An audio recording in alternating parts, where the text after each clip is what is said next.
where you want it. Bay 12, please.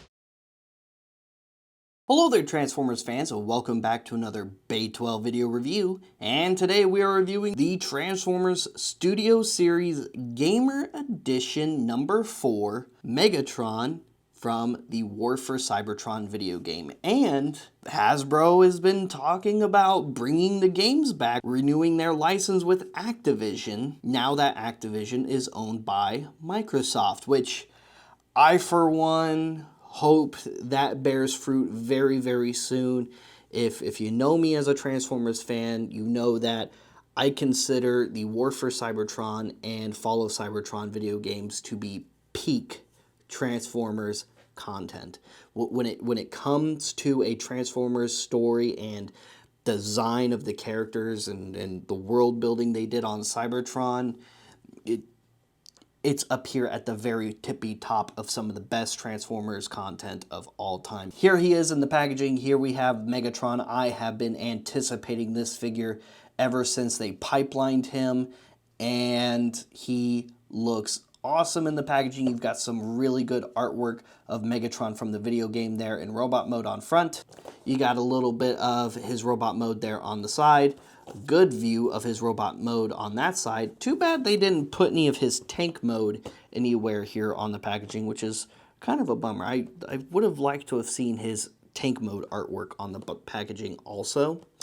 On the back, you have some product shots of Megatron in both modes, and that's pretty much it for the packaging. And of course, he comes with one of those awesome Studio Series backdrops. Looks like the backdrop here is from the inside of the very first mission at the start of the War for Cybertron video game on Trypticon Station.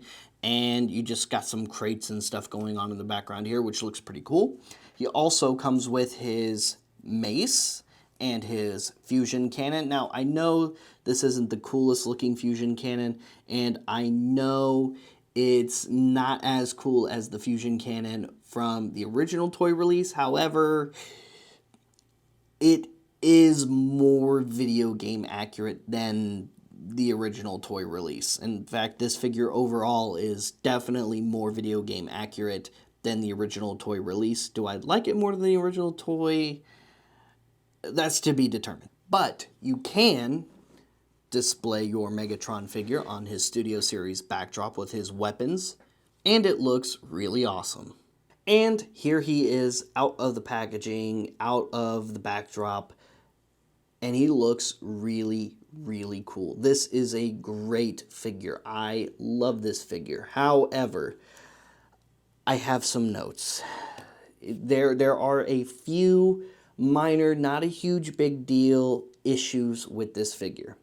And while this figure is cool, and overall, like I mentioned, more game accurate than the previous generation's release of the War for Cybertron Megatron figure, there are things about the original figure I like more, and there's a couple elements that are a little bit more game accurate than even on this version. Not very many, just a couple of things, but there's a couple of things that are more game accurate on that one, and there's a lot of things on this one that are just more game accurate than the other one. For one thing, the color.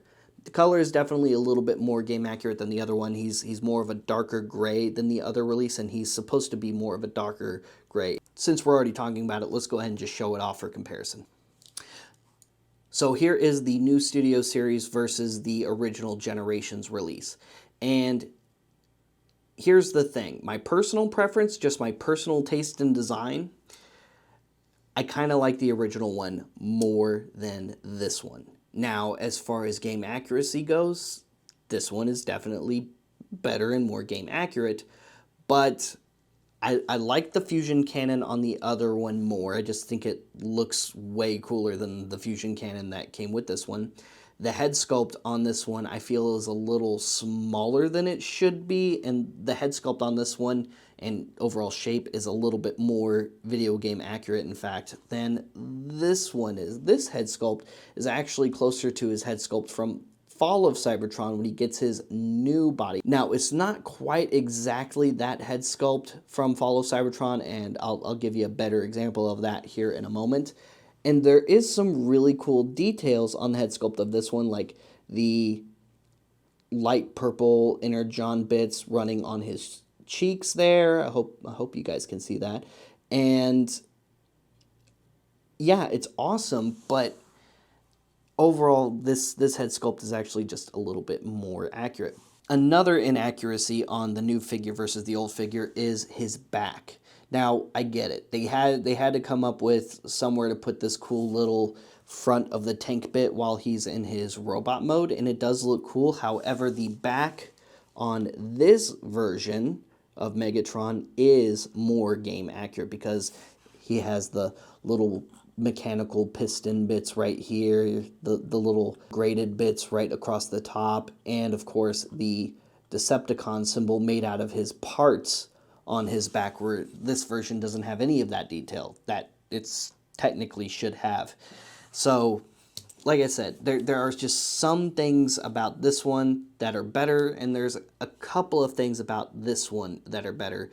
And when it comes down to his fusion cannon, it's just a design preference, which I know this was based off of concept art, of course, but it just would have been cooler if the endgame version used this version of the fusion cannon instead of this version of the fusion cannon, because it just does not look as cool, at least to me. Other than that, yeah, the mismatched arms, that's very game accurate. In fact, the arms look very video game accurate by comparison to this one. I do like the symmetrical arms of this one. It's just, like I said, not actually very game accurate to this version of the figure, and they nailed the arms. The legs on both versions, I think, look pretty good overall, especially from the front, and are fairly decently video game accurate. This one just a little bit more so because it's got, you know, a little bit of the tread bits on the side there.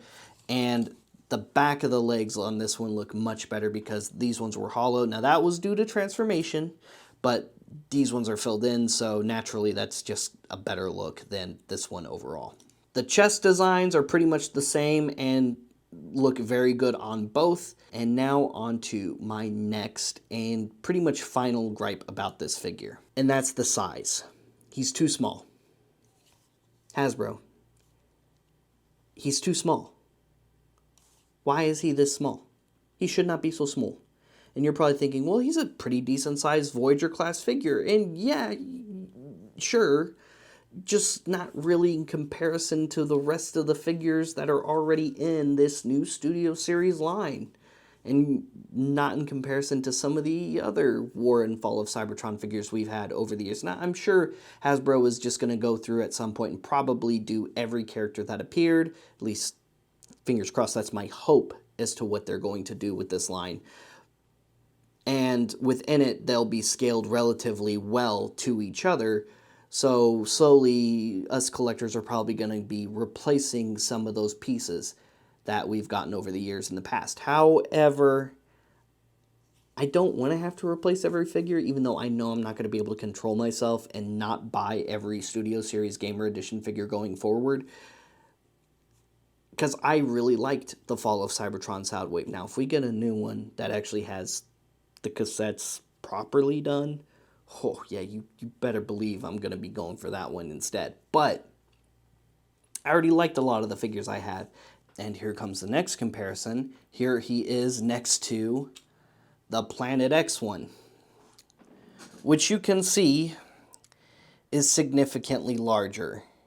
Almost upsettingly so significantly larger, because the scaling of the Planet X figures was really awesome and well done in my opinion. And I kind of hoped, and keep in mind, I didn't expect this version to be the same size or really that close to the same size, but my hope was that he would at least come up to his shoulder in height and be a little bit wider and broader, because my main gripe about his size isn't just in height, it's also in width and broadness. He's smaller than the Optimus figure that was released in the first wave of figures from the Studio Series Gamer Edition. Here he is next to the Optimus. Notice how he's thinner than Optimus and basically the same height. I mean, the top of his head kind of stands just a little taller than the top of Optimus's head, minus Optimus's ears, of course, but he should be a little bit bigger than this Optimus Prime. He shouldn't be thinner and and just barely the same height. He should be a good amount taller than this version of Optimus Prime. And I know I compared him to a third-party figure. Of course, Hasbro's not going to scale to third-party figures that have nothing to do with them. But at the same time, my point is he should have been a little larger regardless. Back to the comparison with the Planet X Megatron, you can see the head design is a little similar to the Fall of Cybertron design. It seems there's elements of both the head design of the original War for Cybertron figure and the Fall of Cybertron design of Megatron's head to make this Megatron head, which again looks cool but isn't too terribly game accurate. Now real quick before I forget, you probably noticed my Optimus looked a little different from when I reviewed it, and that's because I got the Toy Hacks upgrade labels for my Optimus. It's a set of decals that you can apply to your figure that fills in a lot of the missing paint detail because Hasbro has a paint budget. Yes, that's a real thing, and no, a lot of people don't like it, and honestly, I'm sure the guys who are working on the figures like it even less than you do, because having spoken to them personally on multiple occasions at this point, I can promise you that they really want to get you all of that awesome detail as much as possible, but they also have people they answer to, and at the end of the day, compromises have to be made, which is why it's nice that companies like Toy Hacks and DNA come in and fill in some of those gaps where unfortunately some of the guys at Hasbro just can't, or else they're going to have to charge you leader class prices for Voyager class figures and so on, like they do in some cases, because more engineering, more paint, more filled in pieces costs more money. But you'll notice with the Toy Hacks upgrades, which I think was around 12 or 16 bucks when I ordered it, you can see how much more detail it fills in, like these light bits here, the blacks on the chest, these little bits right here, and yes, even on the inside of the chest as well, some lights on the inner part of the chest there. And that's all just really good high quality stickers that you apply yourself. Best way to do it is with a set of tweezers. You get your sheets in, you go back to the website, and there are instructions on how to apply them to your figure like so, and it looks so much better. And they also did Bumblebee, they also did Barricade, and one other set of upgrade sticker sheets, which we'll get to in a moment. Speaking of Barricade, and this is turning into one of the longest comparison sessions ever, here is Barricade next to Megatron. Now, I do like how Barricade looks next to Megatron, but he should definitely be smaller next to Megatron. He shouldn't be this close to Megatron in size. It's not off by a ton. Megatron's not super, super tiny. He's just not quite as large, not quite as bulky as he should be. And honestly, I would have been a-okay if they just increased his height and width by about an inch, or a half inch on the width and maybe a half inch at the top, just at the bare minimum, and made it a leader class. I would have been happy to pay a little bit more just for him to be a little bit larger. I would have been totally okay with that. And here's a good closer look at Barricade with his Toy Hacks labels applied. You can see there's just so much more detail on this. He actually has the lights on the bottom of his wheels and the rims. It just makes this figure look so much better. And here's the other upgraded figure, not Bumblebee though. We'll save that for the Cliff Jumper review. A Decepticon soldier. Toy Hacks did an upgrade sheet that came with a faceplate for Barricade to turn him into one of the generic Decepticon soldiers from the video game. Now, is this perfectly accurate to any of the several Decepticon soldiers in there? Not exactly, but it's actually really close, and it looks really good once you get it all put together. And as you can see, it's drastically different from the upgrades on Barricade. So check out Toy Hacks. I've talked about them, I think, before in a couple other videos in the past. If you haven't looked into them yet and you don't feel like repainting your figures, which I almost never do because it's more of a time thing than a want thing, Toy Hacks has you covered with some figures that are just lacking in detail, and they do such a good job at creating so much more detail on these figures.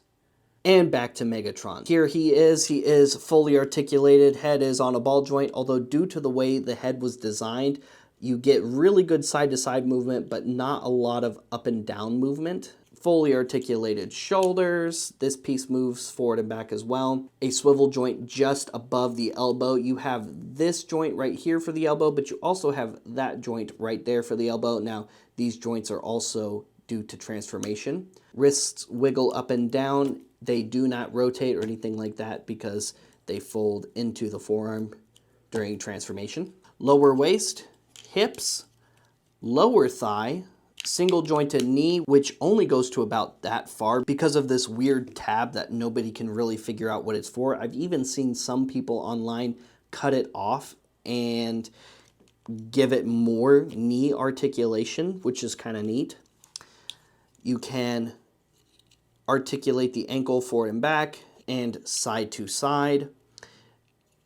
You have a mid-foot joint right there, but that's mostly due to transformation. And that's pretty much it for articulation. And aside from Megatron just holding his mace, you can store it on his back as well. So it just pegs right there onto his back, which is actually very cool. I love that you can actually store his mace on his back, and it looks good. For transformation, what we're going to do is we're going to start by removing the fusion cannon from his forearm here. We're going to open up these panels on the inside of his forearms on both arms and put his fists inside. We'll go ahead and just straighten out these arms all the way. Next, what we're going to do is bring up that little bit right there on his left shoulder. Come to the back. We're going to pull this section out, rotate this, and bring this forward.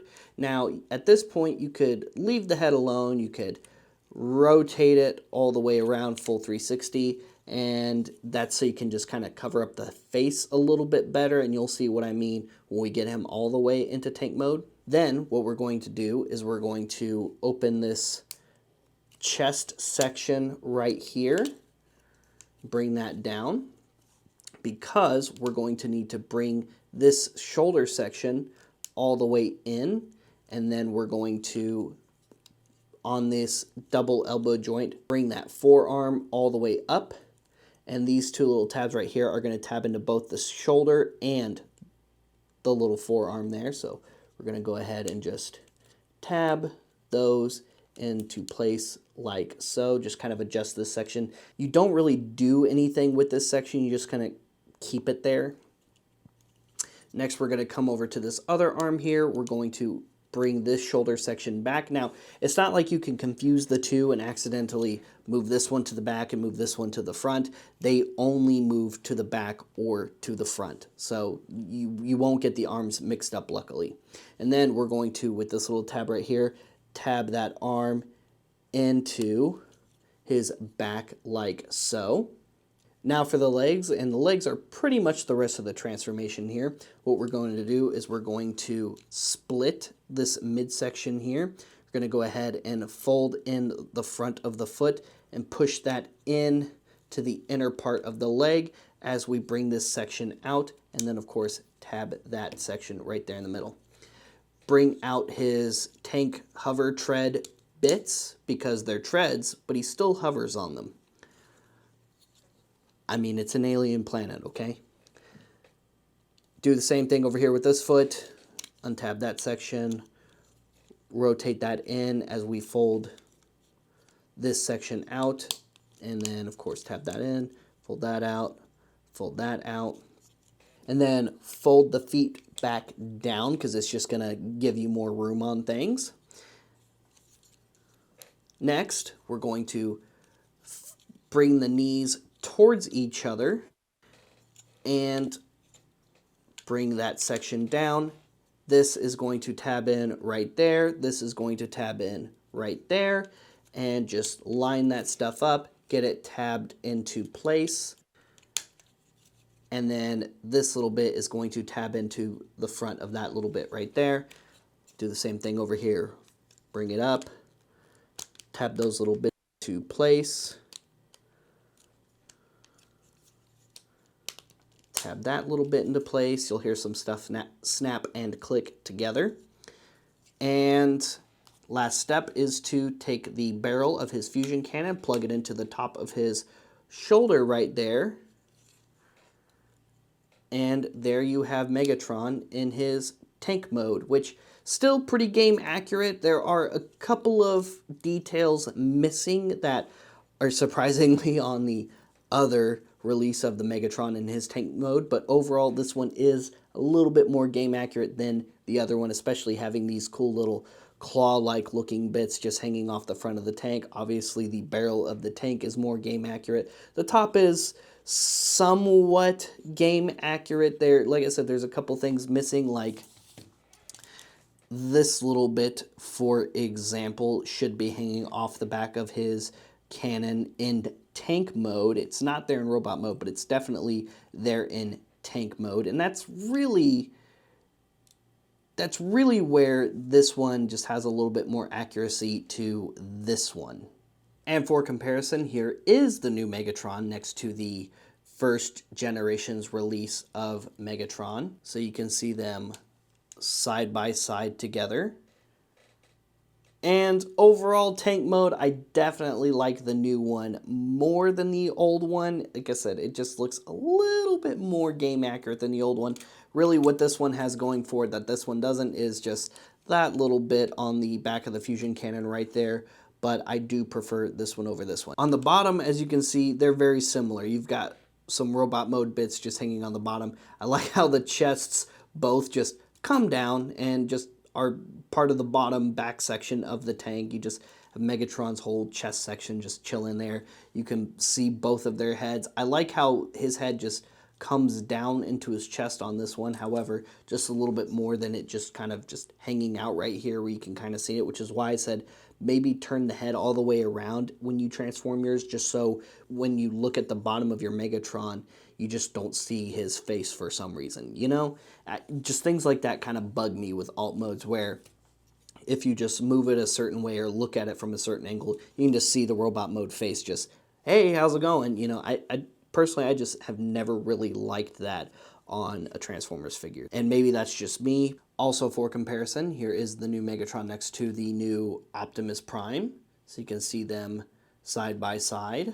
He definitely kind of seems a little bit smaller in vehicle mode next to Optimus. So like I said, I would have been okay if he was just a little bit larger and sold as a leader class. I would have been perfectly A-okay with that. And here is the Warfer Cybertron Megatron next to the significantly larger Fall of Cybertron Megatron.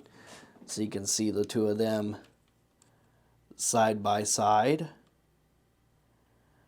And yeah, this dwarfs this one by a lot. Now, granted, I'm looking forward to seeing the Hasbro version of the Fall of Cybertron Megatron. They have to do a Fall of Cybertron Megatron at some point in the future. They cannot stop with just this one. And here is Megatron next to Barricade in his vehicle mode. And they're practically the same size in alt mode, which he shouldn't be the same size in alt mode. He should definitely be bigger in alt mode than Barricade. And of course, here is a better, closer look at Barricade in his vehicle mode, now that you've seen the labels applied to him. And of course, we got to show him next to the Decepticon Soldier. And they look so awesomely different in both modes. Toy Hacks absolutely killed it with these upgrade decals. Guys, thank you so much for tuning in to today's video featuring the new Transformers Studio Series number 4 Megatron. What did you think of the new Studio Series Megatron? Was this a figure you were very excited about? Do you like the original Generations version more? Or do you prefer the more game accurate version that Hasbro has recently produced? What do you think about the size? Do you think he needs to be a little bit larger like I do? I know I've talked about it way too much in this video, but it is the thing about this figure, unfortunately, that bugs me the most and kind of bugs me a lot because, like I said at the beginning of this video, I was looking forward to this video a lot, but I'm a little bummed out about the size, or rather lack thereof. So it is what it is, but hopefully going forward, hopefully whenever Hasbro does the Fall of Cybertron version and other characters going forward, that the scaling is just a little bit better. Because overall, I think the scaling has been good so far, but Megatron and Barricade should not be this close in size, is all I'm saying. Stay tuned for more Transformers reviews, stay tuned for more Studio Series reviews, stay tuned for more Gamer Edition figures as they be announced. Make sure you're watching Bay 12 social media for those announcement posts because we'll announce it as well. If you like more Transformers content, like and subscribe and follow us on social media for more toy news, reviews, and more. Check out our other website, cooltoyreview.com, as well as its social media and YouTube channel for more reviews and other content. If you like Star Wars content, make sure you go to rebelscum.com every single day for daily Star Wars content, toy reviews, videos, and more. Follow them on social media and subscribe to that YouTube channel for that Star Wars toy content. And if you're looking to buy awesome Transformers or buy awesome Star Wars toys, come visit our physical location inside Order 66 Multiverse in the shops at Willowbend Mall in Plano, Texas, which houses both Bay 12 and Order 66 toys. And Order 66 not only carries a wide variety of Star Wars toys and merch, but also hosts a weekly Friday night live sale on the Order 66 Toys Facebook page and ships all around the world. We'll see you guys later. We'll see you another time. Transform and roll out.